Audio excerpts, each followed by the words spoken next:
Upang matiyak ang mapayapa at maayos na paggunita ng UNDAS 2025, nagpakalat ang Police Regional Office Cordillera ng kabuuang 1,371 na pulis sa iba't ibang bahagi ng rehiyon. Sa ilalim ng pamumuno ni Police Brigadier General Erickson Dilag, Regional Director ng ProCar, pinaigting ng kapulisan ng kanilang mga hakbang sa seguridad at pagbibigay serbisyo sa publiko mula sa ika-29 ng Oktubre hanggang ika-3 araw ng Nobyembre taong kasalukuyan.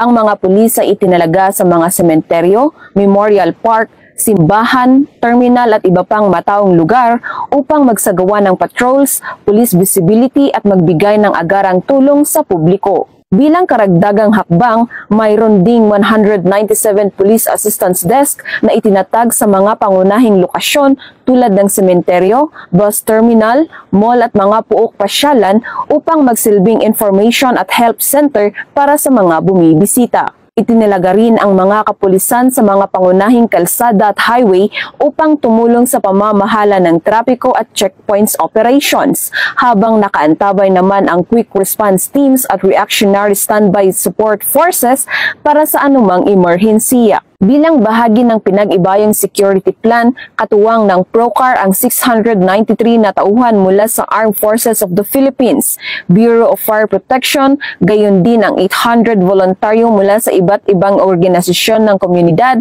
upang matiyak ang maayos, ligtas at organisadong paggunita sa UNDAS. Hinimok ni Police Brigadier General Dilag ang publiko na manatiling mapagmatyag at makipagtulungan sa mga otoridad sa pagpapanatili ng kaayusan sa mga sementeryo. Tiniyak ng ProCar sa publiko na ang lahat ng itinalagang pulis ay handa, maayos ang kagamitan at tapat sa tungkulin upang masiguro ang ligtas, tahimik at maayos na pagdiriwang ng UNDAS 2025 sa buong rehiyon ng Cordillera.